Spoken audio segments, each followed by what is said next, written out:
Ok, donc maintenant ce qu'on va faire, c'est qu'après avoir vu du coup tous ces algorithmes, on va essayer de les comparer.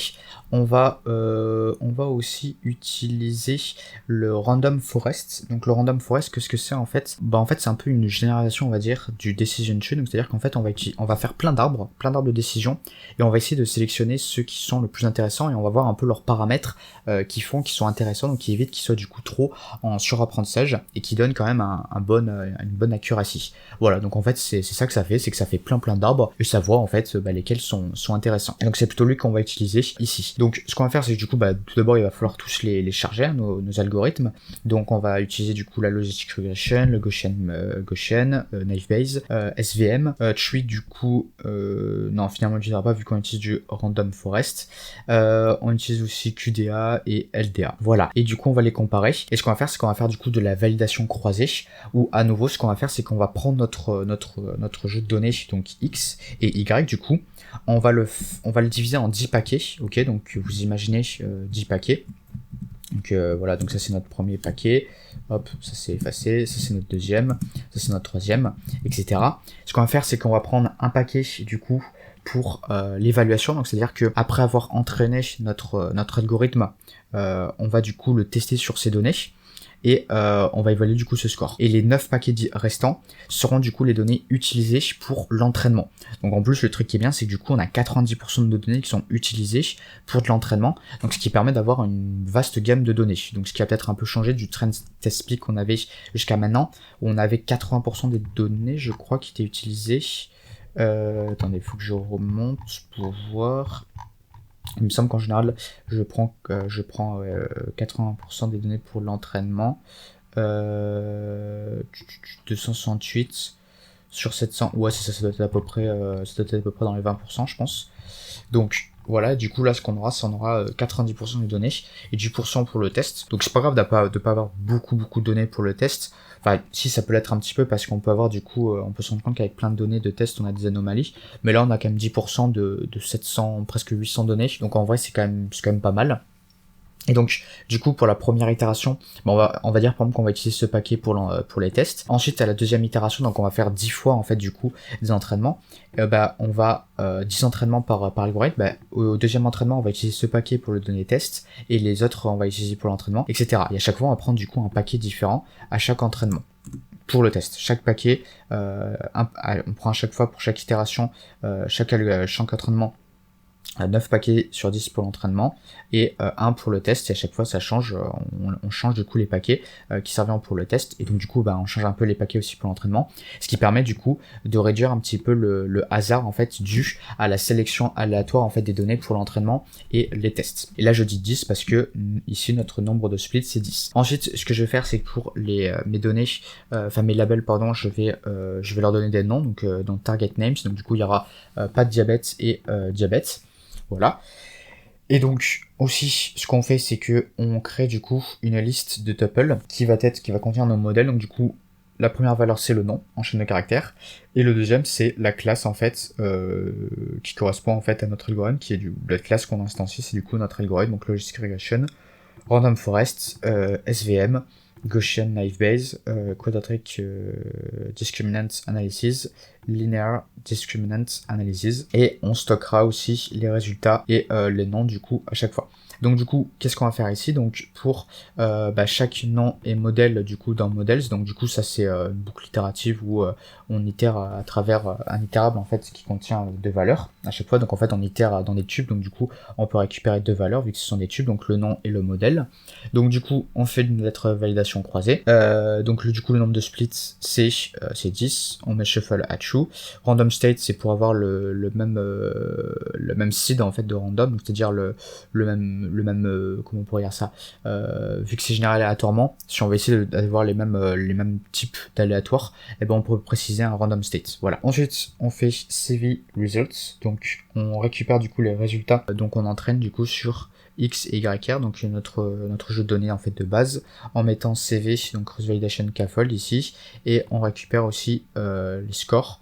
Donc le score qu'on veut nous ici c'est l'accuracy. Et ensuite on ajoute ces résultats, voilà. On indique aussi le modèle, parce qu'on va faire en fait un data frame, où notre data frame va contenir en fait en fait note des informations sur notre modèle. Donc pour chaque modèle, on va voir en fait du coup les accuracies pour les entraînements qu'on a fait avec la validation croisée, et on a du coup on ajoute du coup ces données là et on en fait des colonnes ici. Donc du coup ici ce qu'on fait, c'est qu'on ajoute CV results à results, on ajoute le nom aussi à nom, et ensuite on transforme CV results en data frame pandas. Voilà. Au final ici, on utilisera juste final, qui sera du coup qui sera fait à partir d'un data frame de CV results. Mais si on veut avoir les résultats dans des listes, je les ai fait aussi au cas où pour d'autres manipulations. Donc du coup, à chaque itération pour notre modèle, du coup, on fait un entraînement, on récupère les résultats, on les met on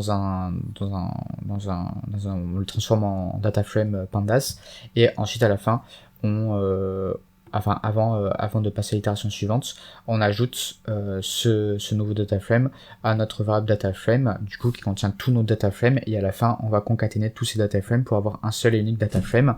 Donc si on fait final, j'ai pas lancé, alors je vais juste relancer.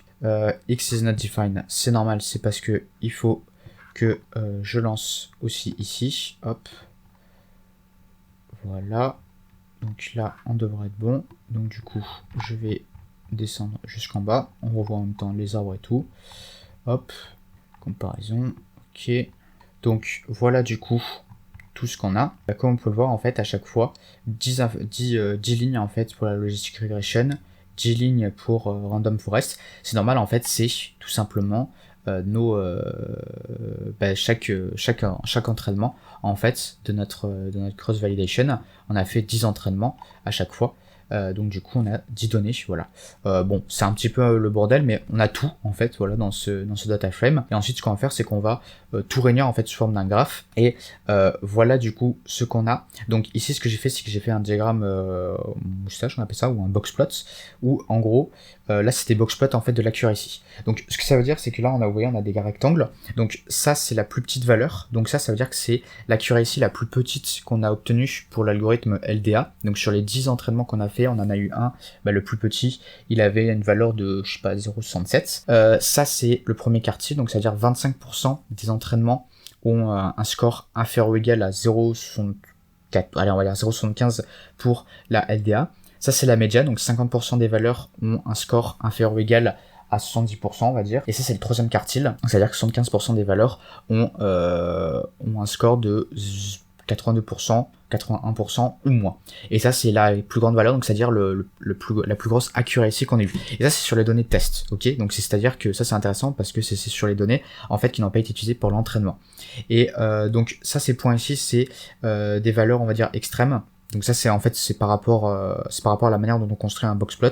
Ça veut dire qu'en fait c'est des données qui sont beaucoup plus grandes que les premiers et troisième quartiles. Donc c'est pour ça qu'on les représente ici. Donc on voit du coup pour Naive Bayes, on a du coup des données qui sont assez extrêmes, et on a une médiane qui est autour des 75%, et le premier quartile et le troisième quartile sont assez centrés aussi, mais le truc c'est qu'on a des valeurs en fait qui sont assez extrêmes, et je pense que celui qui est le plus intéressant c'est la logistic regression, parce que sa valeur minimum elle est presque à 70% en test, en 68%, et les valeurs en fait se concentrent pas mal autour de je sais pas, autour des 80%.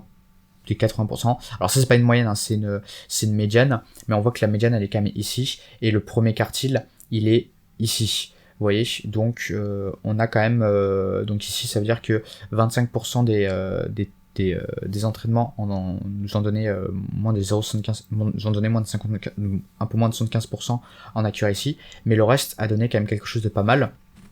Alors que si on regarde les autres, oui, des fois on a des boxplots en fait qui sont un peu plus vers le haut, mais le problème c'est qu'on se rend compte qu'il y a quand même des valeurs qui varient quand même pas mal. Vous voyez que là ça descend beaucoup plus que la logistic regression, la LDA, et puis en plus de ça le troisième quartile, vous voyez qu'il est quand même un peu en dessous de la logistic regression. Donc moi je pense qu'il faudrait plutôt opter sur de la logistic regression.